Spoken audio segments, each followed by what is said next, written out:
Boa noite. Eu já tenho aqui várias pessoas, né, online.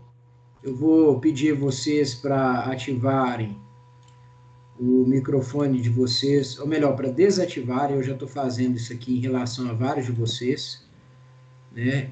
Peço a Carla, coloquei no mudo. Muito obrigado. Estamos todos no mudo agora. E vou hoje dar sequência à nossa matéria. Na aula passada, né, nós teríamos a aula, mas o feriado, né, da Semana Santa foi mantido. Eu mandei uma mensagem para a colega de vocês, né, que foi me enviada na verdade para todos os professores pela coordenação de curso, com a informação de que nós teríamos, né, o respeito à Semana Santa. Então hoje nós teremos a nossa quarta aula. Para quem vem acompanhando, né, as nossas aulas desde a aula que nós começamos pelo Skype, né, eu encerrei na aula passada a parte da reconstrução histórica dos direitos e hoje vou apenas encerrar esse assunto com alguns comentários adicionais que são importantes e começar a discutir com vocês algumas coisas em relação à teoria da justificação dos direitos fundamentais. Hoje, para facilitar a aula, né, para facilitar que vocês acompanhem o que eu estou dizendo, eu resolvi projetar para vocês essa ementa aqui, ó, tá? Que nada mais é do que aquele cronograma inicial que eu passei para vocês, né? Mais ou menos estabelecendo aí um norte sobre o que seria a nossa disciplina. Então, é óbvio, a gente vai muito além disso aqui, né? A gente trabalhou muitos assuntos que não estão aqui, mas isso aqui é só para nortear vocês. Em síntese, na aula passada e na aula retrasada, a gente falou da evolução histórica dos direitos fundamentais, que é uma aula que coincide com a evolução histórica dos direitos humanos, porque, em termos de conteúdo, esses direitos são os mesmos. O que muda é o âmbito territorial de proteção. Os direitos fundamentais são direitos assim chamados, né, porque geralmente reconhecidos como direitos básicos em uma Constituição estatal e protegidos dentro do âmbito territorial do Estado. Os direitos humanos já são direitos básicos atribuídos ao ser humano e protegidos tanto internamente quanto na seara internacional. Geralmente a gente fala de direitos humanos para se referir aos direitos positivados no plano internacional, ou seja, direitos que vão ser protegidos não só dentro do Estado, mas também por mecanismos internacionais e transnacionais de proteção de direitos humanos. Dito isso, né, eu posso explicar para vocês que durante todas as nossas aulas que trataram da evolução histórica dos direitos fundamentais, eu tentei destacar que nós partimos de um momento em que não há direitos fundamentais, o que existem são valores, muitas vezes valores comunitários fortes, que são por isso protegidos e que, por conta disso mesmo, são concebidos como as raízes históricas dos direitos fundamentais. Na Idade Média, nós temos alguns acordos, como, por exemplo, a Magna Carta, que simbolizam concessões dos detentores do poder em favor de grupos, estabelecem prerrogativas em favor desses grupos que limitam o exercício do poder político. Por isso mesmo, essas prerrogativas também são vistas como germes daquilo que na modernidade nós chamaremos de direitos humanos, pelo menos a doutrina majoritária. Pontuei que na modernidade há o surgimento do Estado Nacional, que nasce absolutista, e o surgimento ou consolidação do conceito de indivíduo por conta de diversos fatores, revolução histórica, revolução filosófica, falei da revolução científica, falei da revolução religiosa. Então, todos esses fatores acabam que por contribuir para a consolidação do conceito de indivíduo. E esse indivíduo, já no momento, né, que gira em torno ali do século XVII e do século XVIII, com as revoluções liberais, vai assumir a condição de um indivíduo portador de direitos, né? Ele é, então, alguém que deve ser protegido contra os abusos do Estado. O Estado liberal de direito, ele nasce em contraposição ao Estado absolutista. O Estado liberal tem a pretensão de ser de direito, de modo que no Estado de direito, quem estabelece as regras é o direito, não os homens. É uma contraposição, né? No Estado absolutista, quem estabelece as leis, quem estabelece as regras do jogo é o monarca, que é detentor de todo o poder. É o homem quem faz as regras. No Estado de direito, existe um patamar normativo inicial que deve ser respeitado, que é exatamente o patamar normativo que nos é apresentado pela Constituição e pelas leis, e por isso é daí que nós extraímos a própria legitimação do exercício do poder. Daí a ideia de um Estado de Direito. Vimos que esse Estado é um Estado que tem a pretensão de ser mínimo, que protege basicamente as liberdades individuais, o direito à vida, propriedade, né? E no mais deixa cada um buscar sua própria felicidade. Vimos que esse modelo de Estado entra em crise no final do século XIX, início do século XX, por conta, né, de busca por igualdade material, que era uma pretensão da maioria da população já naquele contexto, uma vez que apenas uma minoria efetivamente usufruía do direito de liberdade, todas as demais pessoas viviam em condições extremamente degradantes, né, e que não garantiam a eles sequer igualdade de pontos de partida. Essa situação chega ao limite e nós teremos, então, diversos movimentos teóricos e diversos movimentos sociais práticos por lutas, né, em favor da melhoria da condição de vida dessas pessoas. Disso decorrem os direitos sociais, né, principalmente os direitos trabalhistas e os direitos previdenciários, para depois nós temos uma ampliação desses direitos, né, falando do direito à saúde, do direito à educação universal, e também temos uma valorização dos direitos econômicos e dos direitos culturais.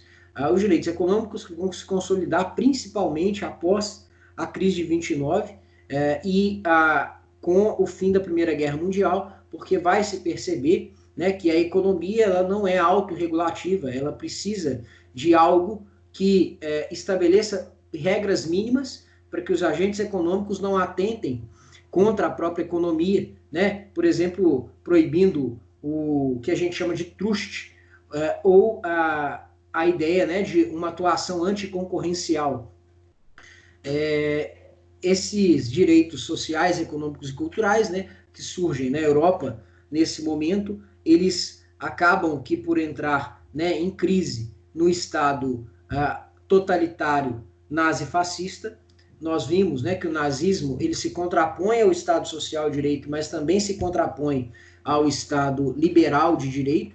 Ele não é, por assim dizer, um Estado de direito, ele tem um discurso social, mas sob uma perspectiva totalitária, ele tem uma feição panfletária, ele tem uma marca extremamente, né, empresarialista e totalitária.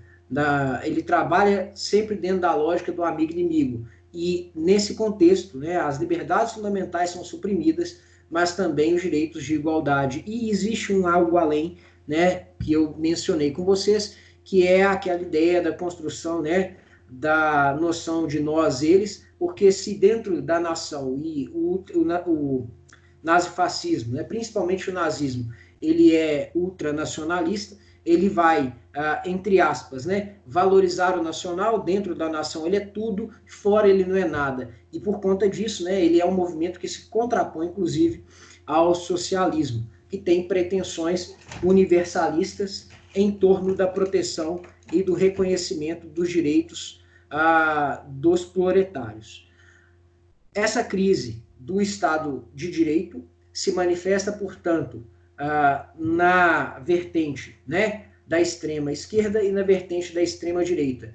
Por quê? Porque o socialismo real ele acaba que por negar, né, na prática, os direitos de liberdade, ele afirma uma superioridade dos direitos sociais frente aos direitos de liberdade, mas com isso ele acaba instrumentalizando o direito de liberdade e, em última instância, instrumentalizando o próprio direito. E, na prática, o que a gente vai ter é uma ditadura extremamente cruel, né, nas repúblicas socialistas. Da mesma forma, no nazifascismo, nós temos uma negação do Estado de Direito, só que de feição de extrema-direita, com a negação das liberdades fundamentais e um discurso panfletário em nome dos direitos sociais que, na prática, não vai se consolidar. Na verdade, há diversos autores que vão dizer, né, que o nazifascismo foi financiado pelas grandes corporações, pelos grandes empresários, e, por conta disso, não há verdadeiramente uma pretensão, né, de garantir melhorias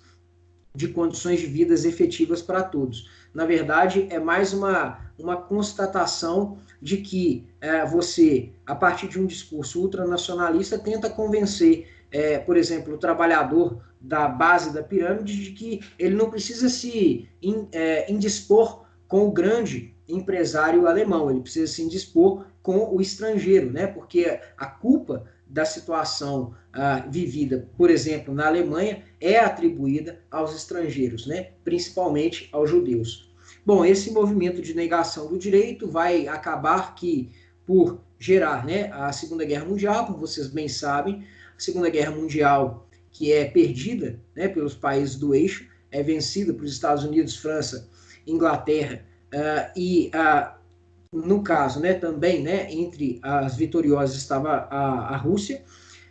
Nós vamos ter depois do fim da Segunda Guerra Mundial, um consenso de que era preciso criar bases universais de proteção de direitos para além do Estado, com mecanismos que pudessem responsabilizar os próprios Estados por violação de direitos.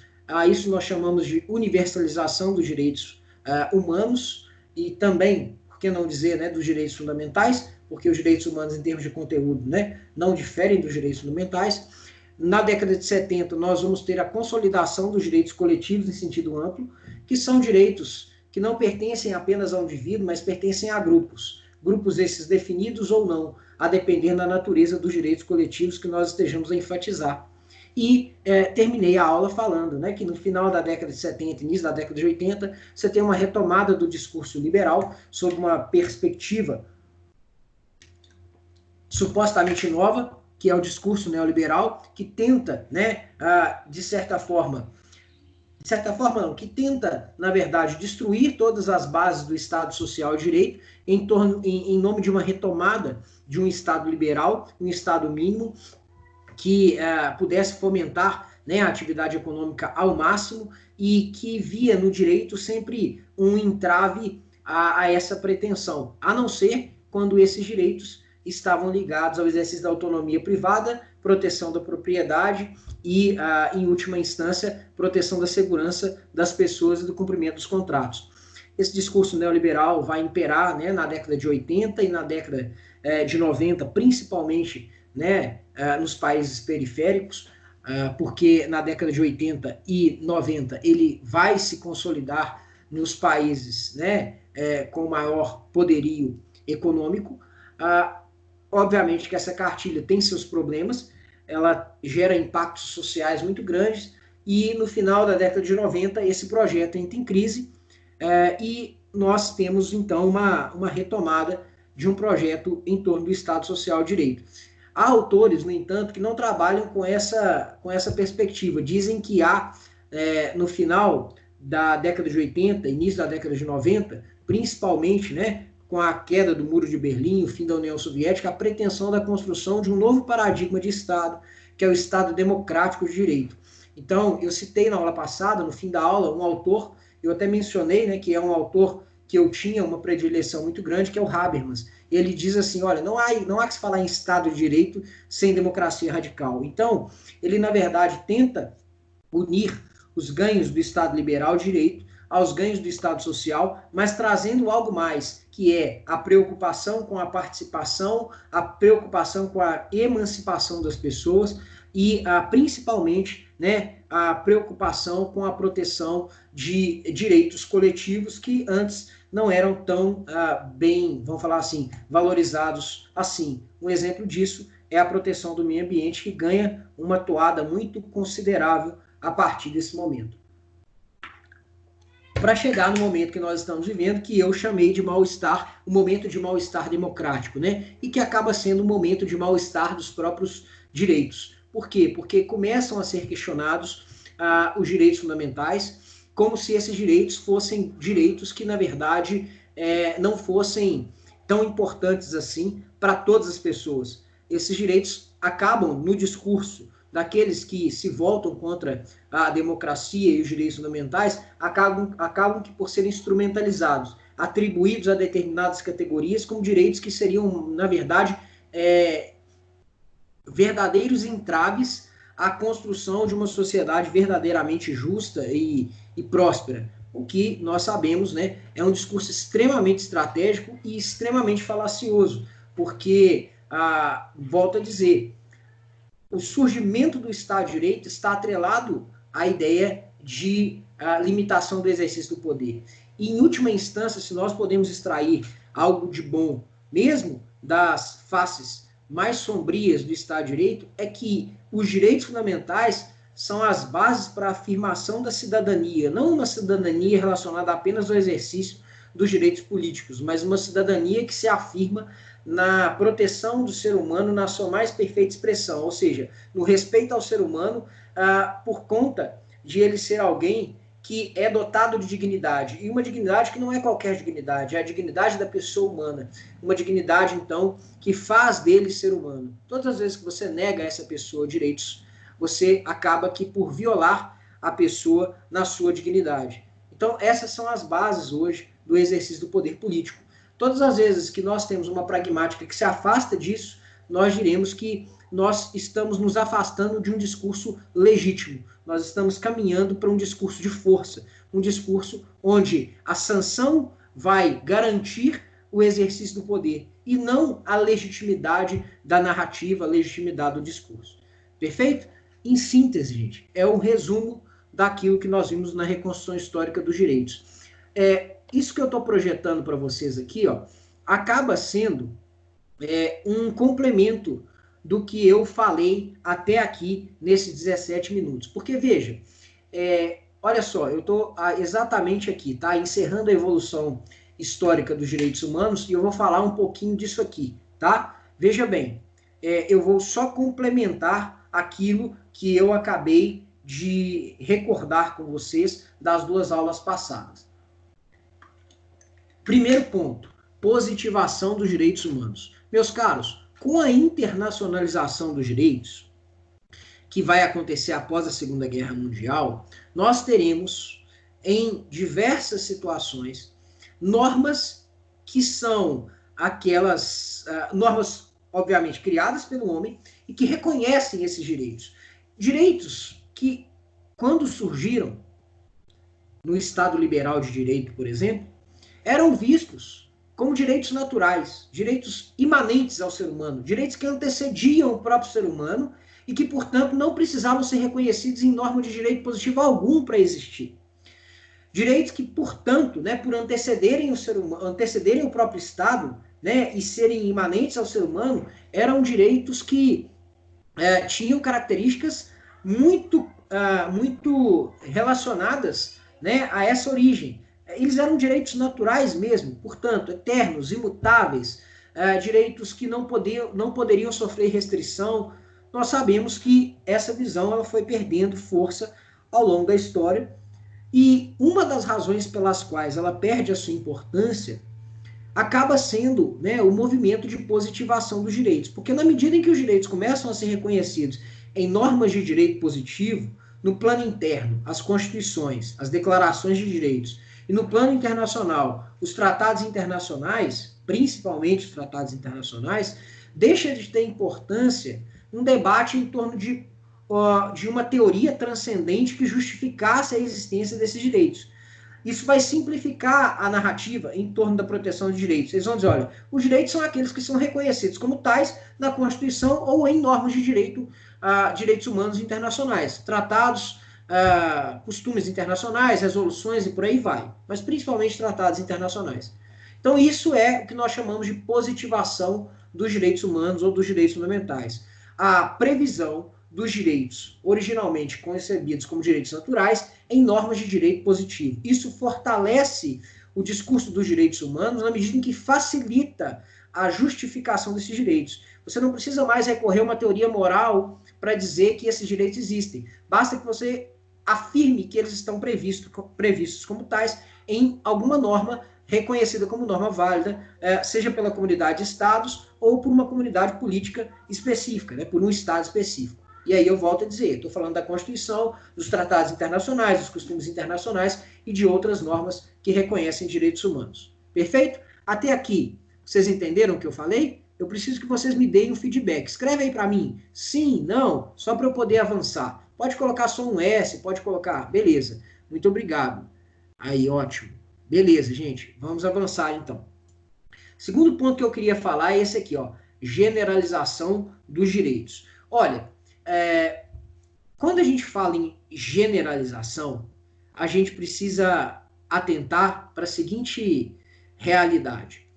Quando os direitos nascem, eles não são direitos que são verdadeiramente direitos universais de toda e qualquer pessoa.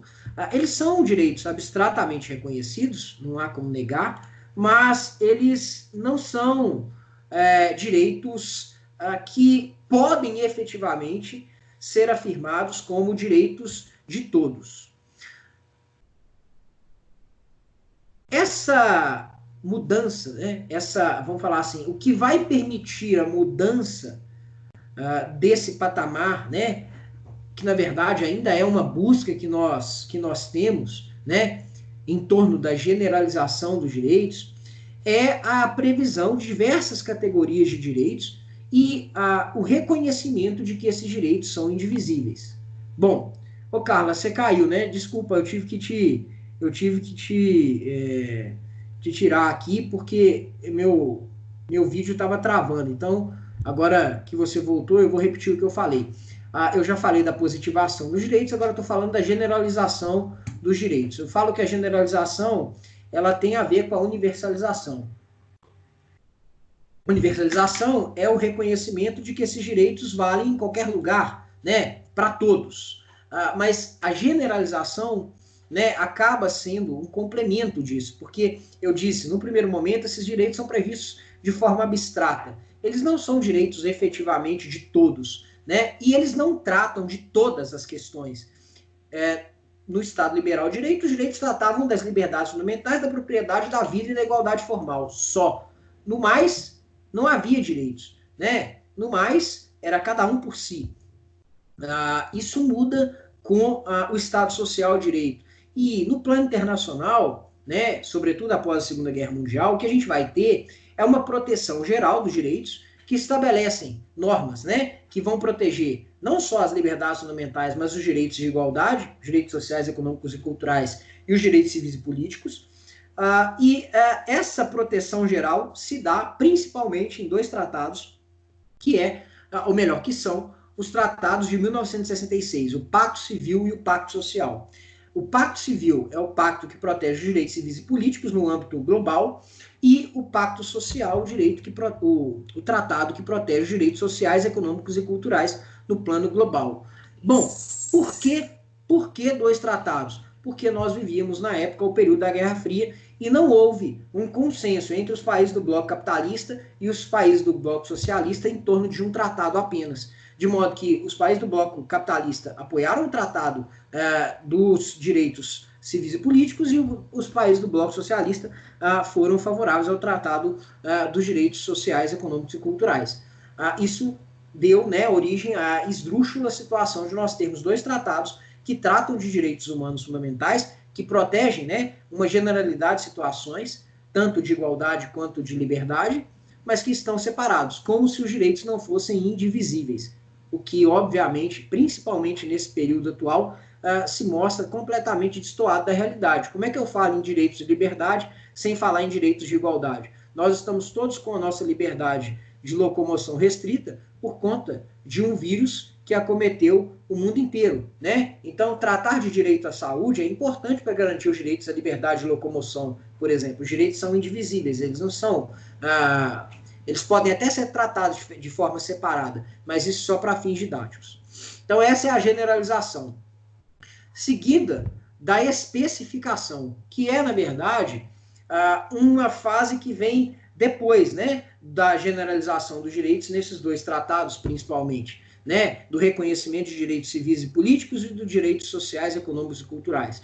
Eu estou falando dos direitos coletivos. Veja, com os direitos coletivos, nós vamos começar a ter normas específicas para tratar de determinados grupos. Você começa a ter tratados sobre o direito das crianças, tratados sobre os direitos das mulheres, tratados contra a discriminação racial, tratados contra a tortura, tratados específicos contra a discriminação em decorrência de pessoas serem deficientes, e por aí vai. Ou seja, você tem uma especificação da proteção dos direitos por normas que protegem categorias e grupos específicos ou que protegem situações específicas, não necessariamente grupos específicos. Você vai ter normas, né, que regulam, por exemplo, a proteção do meio ambiente, você tem normas que protegem o direito dos consumidores, tudo isso tem a ver com a especificação dos direitos humanos e dos direitos fundamentais. A internacionalização, né, que eu já estou mencionando aqui, principalmente após a Segunda Guerra Mundial, né, quando a gente vai ter uma série de tratados internacionais de direitos humanos que vão criar as bases materiais e processuais para a proteção desses direitos para além do domínio do Estado, tá certo? E isso, de certa forma, acaba por ser simplificado na teoria das gerações do direito. Teoria essa que, se eu não mencionei, eu vou mencionar agora. Teoria das gerações ou dimensões, para alguns autores a terminologia dimensão é até melhor, é aquela que separa os direitos de acordo com a sua origem histórica, principalmente no contexto europeu. De acordo com essa teoria, você teria direitos de primeira geração, que seriam os direitos de liberdade, que são os direitos reconhecidos no Estado liberal, e geralmente, né, porque esses são direitos de liberdade, estão atrelados não a uma ação estatal, mas uma omissão, porque eles são protegidos não quando o Estado age, sim quando o Estado deixa de agir. Esses direitos protegem o indivíduo contra os abusos do Estado. Entende-se que esses direitos não demandam muitos custos para a sua proteção, o que não é verdade. Prova disso é um bom livro, né, que eu indico para vocês, O Custo dos Direitos, porque as liberdades dependem de tributos, do Cass Sunstein e do Stephen Holmes, dois professores muito importantes nos Estados Unidos. Cass Sunstein e Stephen Holmes, The Cost of Rights, o custo dos direitos, porque as liberdades dependem de tributos. Eles mostram que também as liberdades fundamentais dependem de dinheiro para ser protegidas, né? Direito de propriedade, idem, e por aí vai, né? Então, mas na semântica tradicional, os direitos de primeira geração são esses direitos, né, por assim dizer, que protegem o valor liberdade. Os direitos políticos acabam surgindo também nesse contexto, tá? Num segundo momento, mas também acabam sendo atrelados aos direitos de primeira geração. Também surgem sem universalidade, não são direitos de todos no primeiro momento. Prova disso é que, num primeiro momento, só votam os homens e de posses, mulheres estão fora, jovens estão fora, e pobres ou pessoas de classe média estão fora, o voto é censitário. E depois ele passa por um movimento de universalização, até chegarmos ao ponto da garantia do voto como direito de todos, né? Bom, mas ainda direito de primeira geração, tá? Ou de primeira dimensão. Direitos de segunda geração são os direitos sociais, econômicos e culturais, vão surgir naquele contexto que eu já mencionei, né, no final do século XIX, início do século XX, vão se consolidar principalmente após a Segunda Guerra Mundial, quando o Estado Social assume uma feição democrática, e estão relacionados com a proteção da igualdade. Igualdade não igualdade formal, igualdade perante a lei, mas igualdade de fato, igualdade material. A construção de condições materiais mínimas para que as pessoas pudessem, de fato, usufruir de igualdade, né? Os níveis de igualdade vão variar, as pretensões em torno da afirmação da igualdade também vão variar, né? Você vai ter um discurso muito mais forte em torno da igualdade material e fática, né, no Estado socialista, mas no Estado social de direito, que é a feição do Estado social no bloco capitalista, você também vai ter uma luta por igualdade, não uma igualdade plena, mas pelo menos uma igualdade que garanta a dignidade das pessoas e, em última instância, que justifique os resultados de uma economia de mercado que, mesmo para os liberais, como John Rawls e Ronald Dworkin, que são dois grandes autores liberais estadunidenses, não, o mercado por si só não vai gerar os melhores resultados e nem mesmo, muito menos os resultados intrinsecamente justos. Quem vai defender isso são os libertários, né? Que são, por assim dizer, liberais mais, eu poderia dizer ortodoxos, mas essa palavra talvez não seja justa com John Rawls e Ronald Dworkin. Liberais que enxergam os direitos apenas como direitos de liberdade. Então, os direitos sociais surgem como direitos que afirmam a igualdade e que não eliminam os direitos de liberdade, mas se somam aos direitos de liberdade para garantir ao ser humano as condições necessárias para a afirmação da sua cidadania. Tá? Há quem critique os direitos sociais, os libertários fazem isso, e há quem defenda os direitos sociais, dizendo, olha, não há que se falar em direitos de liberdade sem direitos de igualdade, são complementares. Tanto os autores, né, social-democráticos, quanto os autores socialistas, quanto os autores liberais igualitários, vão defender os direitos sociais, ainda que com gradações distintas, tá certo? A defesa gira em torno do que nós vamos estudar daqui a pouco, que é a força jurídico vinculante de todos os direitos, e a negação acaba sendo uma negação em relação à força jurídica vinculante, porque muitos vão dizer, olha, esses direitos sequer são direitos, e outros vão dizer, olha, eles na verdade são normas de conteúdo programático, no máximo promessas que têm que ser buscadas pelo legislador, mas que não vinculam o poder executivo e não podem ser resgatáveis em juízo. Essa concepção é uma concepção extremamente conservadora e questionável, tá certo? Já foi minoritária no Brasil e hoje começa a se reafirmar em alguns setores claramente aversos a qualquer manifestação, né, estatal em prol da igualdade das pessoas. Um momento como o atual, né, de pandemia, mostra que a preocupação com a igualdade ela é importante sim, né, porque nós hoje vivemos num contexto em que, dependendo da sua situação socioeconômica, você passa por essa situação de dificuldade com aperto, mas ainda mantendo a sua dignidade. Dependendo da sua situação socioeconômica, você está literalmente abandonado à própria sorte, o que obviamente não cabe num Estado que se diz democrático, inclusivo, um Estado que deve ser, né, um Estado de todos e para todos, tá certo? Bom, falei aqui então dos argumentos a favor da fundamentalidade dos direitos fundamentais sociais, principalmente a ideia da interconexão e da indivisibilidade, né? Não há direito de liberdade sem direitos de igualdade. Nós temos os direitos de terceira geração, que são os direitos coletivos em sentido amplo, né? Tanto os direitos difusos, quanto os direitos coletivos em sentido estrito, quanto os direitos individuais homogêneos. Eu não vou classificá-los aqui, mas poderia falar do direito à paz, direito ao meio ambiente ecologicamente equilibrado, o direito dos grupos, né? Mulheres, crianças, minorias, de pessoas com deficiência e por aí vai, né? Todos esses direitos de terceira geração. Há quem fale, né? Direitos de terceira geração que, segundo a doutrina, afirmam o valor da solidariedade, né? Os de igualdade e liberdade, os de primeira geração, liberdade, os de segunda geração, igualdade, os de terceira geração, solidariedade, né? Justamente porque dentro dos direitos de terceira geração você teria direitos que não são de um grupo apenas ou de um indivíduo apenas, são direitos de titularidade difusa, por exemplo, o direito ao meio ambiente ecologicamente equilibrado, de modo que a sua proteção demandaria, né, uma ação solidária de todos. Bom, há autores, como Paulo Bonavides, por exemplo,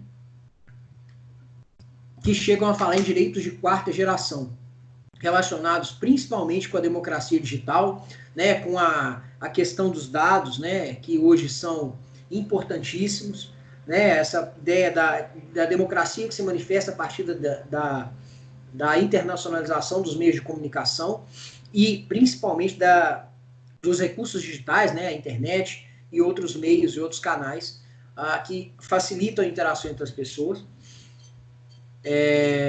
Curiosamente, nós vivemos uma época, né, em que nós vemos que esses mesmos mecanismos que aproximam podem afastar, aquilo que pode contribuir para a melhoria da qualidade do debate também pode contribuir para a piora da qualidade do debate de forma bastante consistente, né? Mas o que me interessa aqui é falar que há autores que enxergam nesses direitos de quarta geração. Paulo Bonavides é um exemplo. Cuidado, para o Supremo Tribunal Federal, só há que se falar em 3 gerações. Quarta e quinta geração seriam, na verdade, novos direitos de terceira geração, tá bom? Então, eu só coloquei aqui direitos de quinta geração, porque eles são direitos afirmados por alguns autores. Há quem fale em direitos de sexta geração. O melhor livro, né, sobre isso é esse aqui, ó, Direitos Fundamentais, não sei se está dando para vocês verem, do José Adércio Leite Sampaio, né? Ele vai trabalhar isso com muita maestria, trazendo as mais diversas teorias, explicando quem são seus autores, como, afinal de contas, né, eles vão justificar a afirmação desses direitos. Bom, aqui está a crítica aos direitos coletivos, mas não é bem isso não, tá? É crítica à ideia de gerações, tá? Eu vou criticar a classificação das gerações. Por isso aqui, não vou entrar nessa temática, não. O que eu quero falar aqui? Bom, nós temos então uma classificação geracional ou dimensional. Geracional é o termo, né, que o autor que criou essa classificação deu. Esse autor é o Karel Vazak. E a crítica que pesa sobre essa classificação, ela caminha em diversos sentidos. Um deles diz assim: a ideia de geração, ela passa a falsa impressão de que os direitos de segunda geração, eles sucedam os de primeira e eles eliminem os de primeira. Porque, veja, quando a gente fala assim, geração 2000, ela deixa a geração de 90 para trás. Já era, acabou 90. Agora é 2000, 2010 e assim por diante, né? Cada geração que vem deixa a que foi anteriormente a ela para trás. E o que acontece com o discurso dos direitos não é isso. Uma geração, ela é agregada à outra. Em última instância, você não tem apenas a proteção de um grupo de direitos novos, você tem a releitura também dos direitos da geração anterior.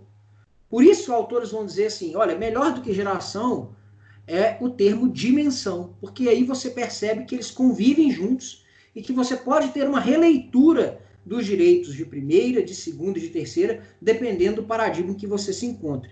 Um exemplo, o direito de propriedade. O direito de propriedade, que no Estado liberal de direito era quase absoluto, para não dizer absoluto, né, ele passa no Estado social de direito a ser funcionalizado, ou seja, olha, o direito de propriedade não é mais absoluto, ele tem que cumprir uma função social. Você não pode comprar um lote em Belo Horizonte e deixar ele com mato, enchendo de bicho, só para ele valorizar, né, eventualmente, depois você vender. Não, não pode. Você não pode, é meu, eu faço o que eu quiser. Então eu vou plantar maconha dentro do meu lote. Não pode, absolutamente. Ele tem que cumprir uma função social. Se ele não cumpre a função social, você pode até perder esse direito de propriedade, dependendo do que você fizer, inclusive sem indenização.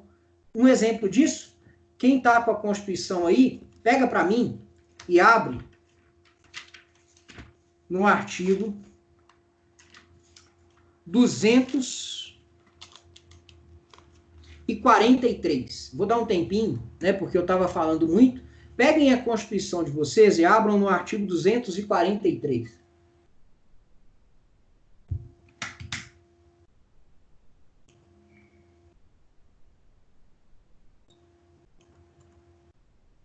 Abriram? Sim? Bom, diz assim o 243. As propriedades rurais e urbanas de qualquer região do país onde forem localizadas culturas ilegais de plantas psicotrópicas, drogas, ou exploração de trabalho escravo, na forma da lei, serão expropriadas, e destinados à reforma agrária e a programas de habitação popular, sem qualquer indenização ao proprietário e sem prejuízo de outras sanções previstas em lei, observado o que couber disposto no artigo 5º. Olha que coisa curiosa. A propriedade não é um direito absoluto. Ela é funcionalizada. Ela tem que cumprir uma função social. Hoje até mais. Ela tem que cumprir uma função socioambiental. Olha para você ver uma coisa, como é que é relevante, né? A gente teve as chuvas do mês retrasado, né, que antecederam a pandemia do coronavírus, e muitos bairros nobres, né, foram extremamente afetados. E muita gente ficou alarmada, né? Como é que as chuvas fizeram aquele estrago todo, né? Como é que elas subiram rápido. E aí, algumas pessoas se deram conta de que é por isso que o plano diretor, por exemplo, né, ele estabelece que há que se respeitar determinadas áreas verdes. Não é possível uma aglomeração urbana que não respeite um espaço mínimo entre os imóveis.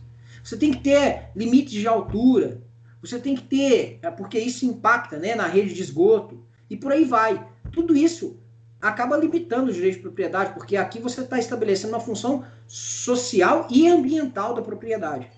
Então, nisso eu estou dando o exemplo do direito de propriedade, mas podia falar da liberdade, né? A liberdade de expressão, por exemplo. Hoje, há uma discussão muito grande em torno da ideia de se o direito de liberdade de expressão permitiria eu expressar qualquer tipo de opinião. Por exemplo, se permitiria que eu, por meio, né, da expressão da minha opinião, embanhasse um discurso de ódio. Nós sabemos que a posição, né, que prevalece no Supremo Tribunal é de que o discurso de ódio não está amparado pelo direito à liberdade de expressão. Isso já é uma releitura da liberdade de expressão, tá certo? Então, nós temos releitura dos direitos da forma como, de acordo com o período em que eles são analisados. E a ideia de dimensão traz isso para a gente de forma mais clara. E a última crítica, né? Além dessa crítica, né, de que os direitos não podem ser pensados como sendo algo que sucede e antecede, né, algo que... Olha, primeiro eu falo da liberdade, agora eu estou falando da igualdade, esquece a liberdade. Não, são coisas que se juntam. Complementarmente a isso, você tem a afirmação dos direitos como direitos indivisíveis. Como é que eu falo de direito de liberdade sem direito de igualdade? Não tem jeito, né? Aquelas pessoas que no surgimento do Estado Liberal de Direito eram titulares, né, verdadeiramente, né, exerciam efetivamente as liberdades fundamentais, assim exerciam porque elas tinham condições mínimas para aceder a esses direitos, para não só, né, afirmarem que eram titulares desses direitos, mas poderem exercer esses direitos. E essas condições mínimas estavam relacionadas ao mínimo de educação, alimentação adequada, uma série de condições mínimas, né, de saúde. Então, todas essas prestações materiais são essenciais para a afirmação dos direitos de liberdade. Então, os direitos são indivisíveis. E a ideia das gerações, ela acaba camuflando um pouco isso, né? Então eu tenho que abandonar essa classificação? Não, você não tem que abandonar, você tem que entender que ela é utilizada para facilitar a compreensão. Eu posso estudar só o direito à saúde, eu posso estudar só o direito à educação, eu posso estudar só o direito de propriedade, não tem problema. Eu posso fazer isso para fins didáticos, mas na prática eles são direitos que se interligam, né? Uma pessoa com a sua dignidade resguardada, ela tem que ter pelo menos a possibilidade de exercer todos os direitos. Ela pode até optar por não exercer uma faceta, né, daquele direito. Ela pode optar por restringir os seus próprios direitos. Por exemplo, essa pessoa que quer participar de um programa como o Big Brother Brasil, ela está restringindo o seu direito à intimidade, né? Ela faz, contratualmente, ela pode fazer isso? Pode, né? Desde que não viole o núcleo essencial do direito, ela pode. Isso já é, inclusive, entendimento pacífico dos nossos tribunais. Mas, nesse caso, é uma faculdade dela, perfeito? Então, eu tenho que preservar sempre o núcleo essencial dos direitos e as pessoas têm que ter protegidos, pelo menos, o mínimo para que elas possam ser tratadas com dignidade, né? O mínimo existencial, nós vamos ver que, eu já falei isso quando falei da dignidade da pessoa humana, né? Que está relacionado com com o mínimo de condições necessárias, não para a subsistência apenas, mas para a existência digna. Beleza?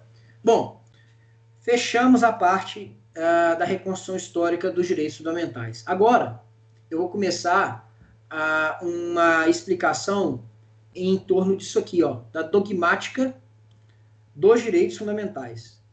Dogmática dos direitos fundamentais. Na verdade, tudo que a gente está vendo, reconstrução histórica, a terminologia, dimensões dos direitos fundamentais na Constituição de 88, tudo isso é dogmática.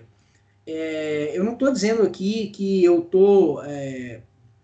não estava tratando de dogmática. Eu estou querendo dizer para vocês o seguinte, que tudo que eu falei anteriormente está dentro da dogmática, mas não faz uma análise dos direitos no sentido de entender quais são as suas categorias, quais são os seus elementos constitutivos. E quando eu falo aqui dogmática renovada dos direitos fundamentais, eu estou querendo falar para vocês o quê? O que a doutrina hoje fala dos direitos fundamentais quando ela analisa os seus elementos constitutivos, né? Aquilo que faz os direitos, o que eles são. Então, é isso que eu quero estudar agora com vocês. Os elementos do direito, os elementos que constituem os direitos e o que a doutrina, né, fala sobre eles. Por isso, renovada. Tá? Não se esqueçam, desde o princípio, eu desenvolvo com vocês uma abordagem dogmática sem abrir mão da zetética. O mesmo vai se dar aqui. Eu vou falar o que a doutrina traz para a gente, mas eu também vou, por vezes, estabelecer considerações de ordem crítica, assumindo, portanto, uma faceta de narrativa zetética, porque acho que ela é imprescindível para a compreensão de vocês e para a formação de vocês como juristas de verdade. Bom, então, dentro desse capítulo, né, que é um capítulo novo, encerramos a evolução histórica dos direitos, agora eu vou começar a falar da dogmática renovada dos direitos. Primeira coisa que eu queria que vocês entendessem, os direitos fundamentais, eles têm uma dimensão subjetiva e uma dimensão objetiva. O que é isso? Então eu vou explicar para vocês essa dimensão aqui, ó, a dimensão subjetiva, que é reconhecida primeiro aos direitos civis e políticos e só no segundo momento aos direitos sociais. Eu vou encerrar a aula nesse ponto, tá bom? Meus caros, veja bem, quando eu falo que os direitos fundamentais têm uma faceta, uma dimensão subjetiva, eu estou querendo dizer, na verdade, que eles são direitos subjetivos. Lembra? Introdução ao estudo do direito, acho que eu fui professor de vocês de introdução ao estudo do direito, não fui? Coloca aí para mim, sim, foi você mesmo, ou não. Porque se eu não fui, eu vou te falar algumas coisas que eu não falei, fui eu. Então, quando eu falei de direito subjetivo, eu me lembro muito bem, eu disse assim, direito subjetivo é um direito que tem um titular. Esse titular é o sujeito de direito. Lembra disso? Todas as vezes que eu falar aqui, fulano tem direito de, eu estou falando de um direito subjetivo desse fulano. E os direitos fundamentais, eles são afirmados historicamente como direitos cujo titular é o indivíduo. E no segundo momento, né, esses direitos são estendidos para determinados grupos de pessoas. Não só o indivíduo separadamente. Então, o titular dos direitos fundamentais é o indivíduo. E nada mais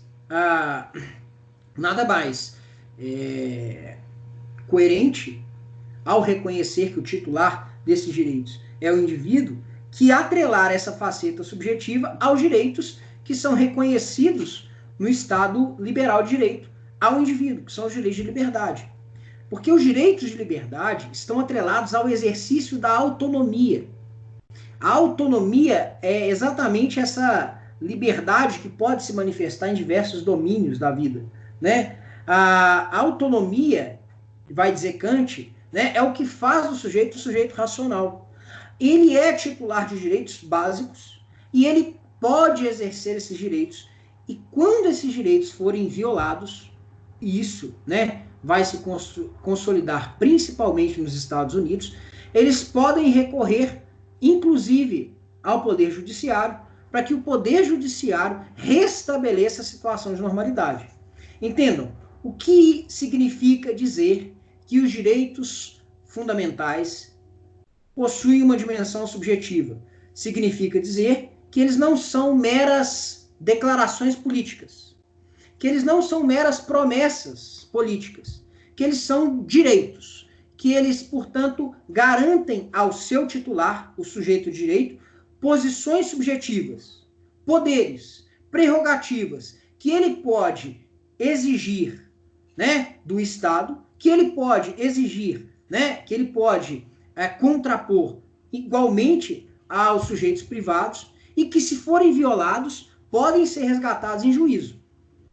Se, por exemplo, o Estado toma a minha propriedade, eu posso recorrer ao Poder Judiciário, né, ao Estado juiz, e dizer, olha, ele expropriou minha propriedade sem uma justa indenização. Eu mereço uma justa indenização, porque o meu direito de propriedade sobre aquele bem me garante isso.